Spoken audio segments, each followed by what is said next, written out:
ஆண்டவராகிய இயேசுவின் நாமத்தினாலே இந்த விடியலை தேடி நிகழ்ச்சிக்கு உங்களை வரவேற்கிறேன். வாருங்கள், சுவிசேஷத்தில் விடியலை தேடுவோம். இயேசுவே ஆண்டவர். நம்முடைய சுவிசேஷத்தில் நாம் ஆண்டவரை ஏற்றுக்கொள்ளும் பொழுது இயேசுவை என்னுடைய ஆண்டவராகவும் இரட்சகராகவும் ஏற்றுக்கொள்கிறேன் அப்படின்னு நம்ம சொல்கிறோம்.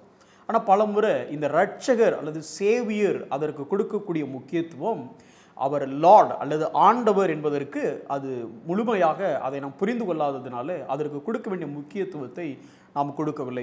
அதை குறித்து தான் தியானித்து கொண்டிருக்கிறோம்.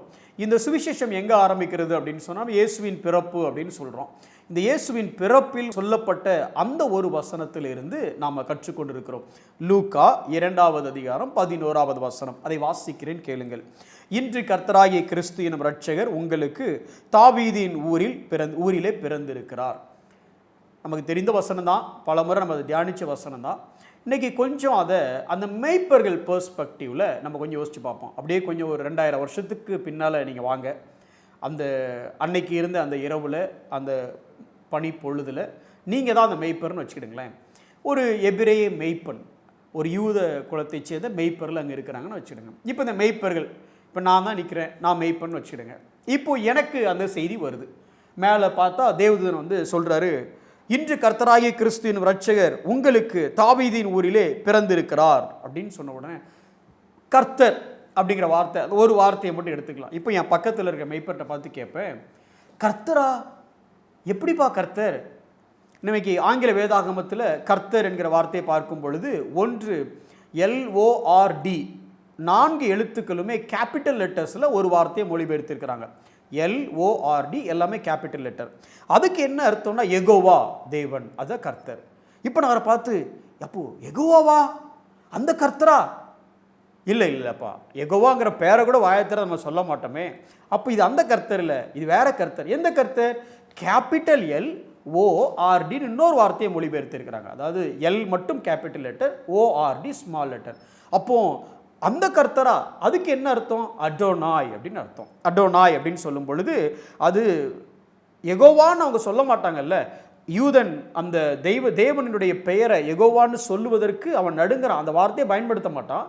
அந்த வார்த்தைக்கு பதிலாக ஒரு சப்ஸ்டிடியூட் வேர்டாக இந்த அடோனாயை பயன்படுத்துகிறாங்க.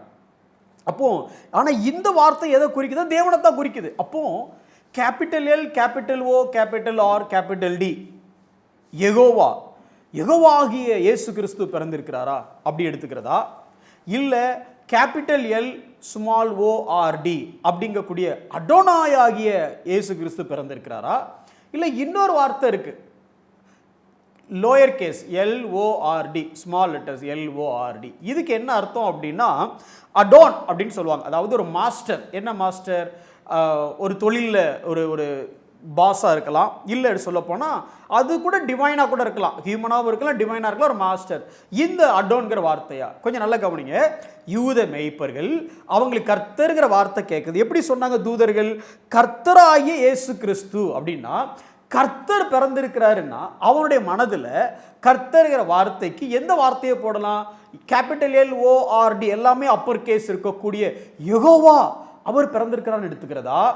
இல்லை கேபிட்டல் L வச்சு ORD ஸ்மால் லெட்டர் போட்டு அடோனாய், அதாவது தேவனுக்கு நம்ம பயன்படுத்தக்கூடிய இன்னொரு பதம் அந்த கர்த்தர்னு எடுத்துக்கிறதா?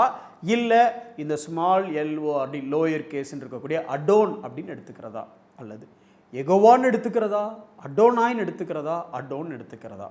வானத்திலிருந்து தூதர் கூட்டம் பாட்டு பாடும் பொழுது ஏதோ ஒரு மனிதனுடைய பிறப்பா நான் எடுத்துக்க முடியாது. அப்போ ஹியூமன் அந்த ஃபேக்டரி அடிபட்டு போயிடுது. அப்போ மிச்சம் இருக்கிற 2 ஃபேக்டர், ஒன்று யெகோவான்னு நான் எடுத்துக்கணும், இல்லை அப்படின்னா அடோனாய்னு நான் எடுத்துக்கணும். ரெண்டும் எதை குறிக்குது அப்படின்னா அகிலத்தையும் படைத்த தேவனை குறிக்குது. அப்போ இந்த மேய்ப்பர்கள் முன்னால இந்த சத்தத்தை கேட்ட உடனேயே, கர்த்தருங்கிற வார்த்தையை அவங்க கேட்ட உடனேயே அவங்களால அந்த வார்த்தையை காதில் கேட்டணும், அப்படியா கர்த்தரா அப்படின்னு கேட்டிருக்க வாய்ப்பே இல்லை. ஏன் அப்படின்னா அந்த யெகோவாங்கிற வார்த்தையை அவன் வாயால் உச்சரிக்க கூட மாட்டான். அல்லது அடோனாய்ங்கிற வார்த்தை வந்தால் யெகோவான்னு சொல்கிறதுக்கு பதிலாக தான் அடோனாயின்னு சொல்கிறோன்னு சொல்லி முகங்குப்புற விழுந்து வணங்க ஆரம்பிச்சிருப்பான்னா தேவனை தொழுது கொள்ள ஆரம்பிச்சிருப்பான் அப்படின்னு சொல்ல வரேன். இதுதான் ஒரு யூதன் மேய்ப்பன் அந்த நேரத்தில் செஞ்சுருக்கணும். அப்போ இந்த யூதன் மேய்ப்பனுடைய put your heads on their shoes. அதாவது அவங்க பகுதியில் இருந்து அதை யோசித்து பார்த்தோம் அப்படின்னா, அந்த யூதனுக்கு இந்த பார்ச்மெண்ட்டில் யெகோவான்னு பேர் எழுதியிருந்தாலே, யெகோவா அந்த கேபிட்டல் எல், கேபிட்டல் ஓ, கேபிட்டல் ஆர், கேபிட்டல் டி, அந்த பேரை எழுதியிருந்தாலே அவன் என்ன பண்ணுவான் அப்படின்னா, அதை சத்தமாக கூட வாசிக்க மாட்டான். உடனே முழங்கால் போட்டு அப்படியே தன்னை பெண்ட் பண்ணி ஒர்ஷிப் பண்ணுவான், தொழுதுகொள்ள ஆரம்பிப்பான். ஏன்னா அந்த பேருக்கே அவ்வளோ கனம் கொடுத்துருந்தான். அதுக்கு பதிலாக அடோனாய்ங்கிற வார்த்தையை கூட கொஞ்சம் பயபக்தியாக யூஸ் பண்ணுவானே தவிர, ஆனால் அந்த யெகோவா அப்படிங்கிற வார்த்தையை பயன்படுத்தவே மாட்டான். ஆனால் நீ பிறந்திருக்கிறது யாரு? அந்த யெகோவா தான் பிறந்திருக்கிறாரு. எதுக்கு சொல்கிறேன்? இந்த வசனத்தை கேட்ட உடனே யூதனுக்கு முதல்ல என்ன வந்திருக்குன்னா, ஒரு ரெவரன்ஸ், ஒரு நடுக்கம், ஒரு மரியாதை, ஒரு பக்தி. இன்னும் சொல்லப்போனால் நம்ம தமிழ் கலாச்சாரத்துக்கு நல்லா தெரிந்த வார்த்தை பயபக்தி அவனுக்கு வந்திருக்கும். ஆனால் நமக்கு இந்த பயபக்தி இருக்குதா? இந்த இயேசு என்கிற நாமத்தை கேட்ட உடனே, இல்லை இந்த கர்த்தருங்கிறத கேட்ட உடனேயே நம்மளுடைய பயபக்தியில் எப்படி ஆயிடுச்சு அப்படின்னா, செப்பலை கழட்டி போட்டு நிற்கிறது நல்லது தான், கலாச்சாரத்தின் அடிப்படையில் நல்லது. ஆனால் அதை பயபக்தியாக எடுத்துட்டோம்.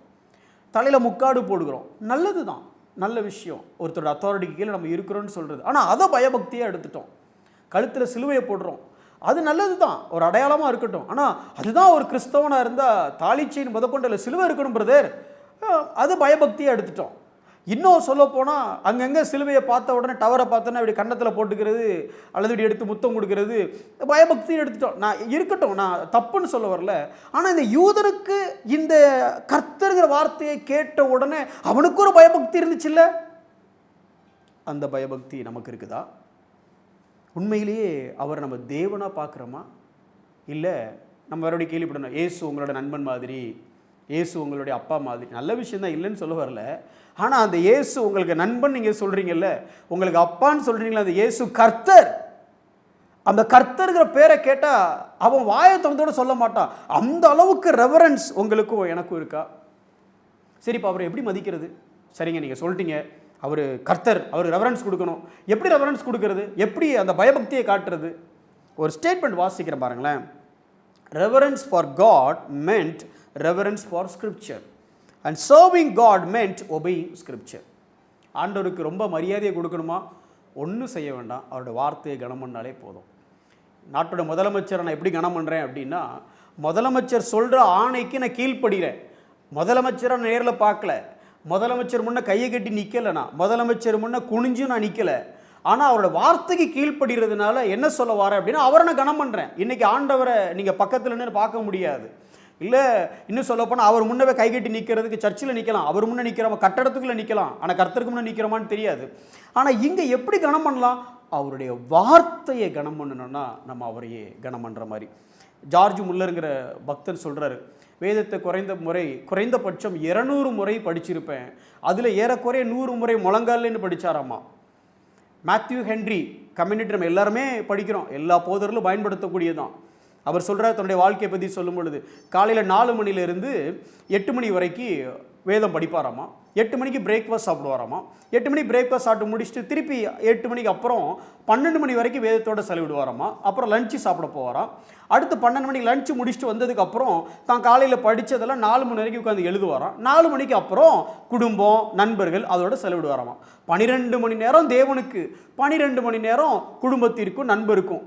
அப்போ அந்த வேதத்து மேலே அவங்களுக்கு எவ்வளோ கனம் இருந்தது, அதைத்தான் வேதமும் சொல்லுது. ஏசாயா தீர்க்கதரிசியின் புஸ்தகம் 66வது அதிகாரம் 2வது வசனத்தை பாருங்கள். என் வசனத்துக்கு நடுங்குகிறவனையே நோக்கி பார்ப்பேன், அவனை தான் நோக்கி பார்ப்பேன். நடுங்கிறவங்க என்ன பண்ணுவாங்க? அதே 66வது அதிகாரம் 5வது வசனத்தை பார்த்தீங்க அப்படின்னா, கர்த்தருடைய வசனத்துக்கு நடுங்குகிறவர்களே அவருடைய வார்த்தையை கேளுங்கள். நீங்கள் எப்போ அவருடைய வார்த்தையை கேட்பீங்கன்னா, அவருடைய வசனத்துக்கு நடுங்கினாதாங்க கேட்பீங்க. நீங்கள் நமக்கு வசனமே அது ஒரு சாதாரண விஷயம் ஆயிடுச்சு. எந்த பொருள் அதிகமாக கிடைக்கிறது அது மலிவாயிருது இல்லை. இன்றைக்கி எல்லா புகழும் கிடைக்கிறதுனால அது மலிவாக போயிடுச்சு ஒருவேளை. ஆனால் வசனத்துக்கு நடுங்குகிறவனை தான் தேவன் நோக்கி பார்ப்பார். வசனத்துக்கு நடுங்குகிறவன் தான் வசனத்தை கேட்பான். ஹியரிங் வேற, ஹீடிங் வேற. நான் கேட்டு அதன்படி செய்வான். இந்த தேவனுக்கு யூதன மாதிரி கனம் கொடுக்கணுமா? பயபக்தியாக இருக்கணுமா? வசனத்தை கேளுங்க, வசனத்துக்கு நடுங்குங்க, வாழ்க்கை மாறும். செபிப்போம். ஆண்டவரே, உம்முடைய வார்த்தைக்காக நாங்கள் நன்றி செலுத்துகிறோம். கிருபையாய் இரக்கமாய் எங்களுக்கு எழுதி கொடுத்திருக்கிற அந்த வேதத்திற்காக நன்றி செலுத்துகிறோம். என் வசனத்துக்கு நடுங்குகிறவனையே நோக்கி பார்ப்பேன் என்று சொன்னீங்களே ஆண்டவரே, இந்த வசனத்துக்கு நடுங்குகிறவன் தான் இந்த வசனத்தை கேட்பான் என்றும், அப்படி கேட்கிறவனுக்கு கர்த்தர் காணப்படுவார் என்றும் அந்த வசனத்தில் நீங்கள் சொன்னீங்களே ஆண்டவரே. எங்களுக்கு நீங்கள் காணப்படணும். எங்களுடைய குடும்ப வாழ்க்கையில் நாங்கள் கர்த்தரை காணணும். எங்களுடைய வேலை ஸ்தலத்தில் நாங்கள் கர்த்தரை காணணும். எங்களுடைய தொழிலில் நாங்கள் கர்த்தரை காணணும். எங்களுக்கு இருக்க எல்லா பிரச்சனையும் மத்தியில் தேவன் எழுந்தருள வேண்டும். அப்படி எழுந்தருளணும்னா உங்களுடைய வசனத்துக்கு நாங்கள் நடுங்கணும். அதற்குரிய கிருபையை தந்து எங்களை வழி நடத்துங்க. இயேசுவின் நாமத்தில் ஜெபிக்கிறோம் நல்ல பிதாவே, ஆமென்.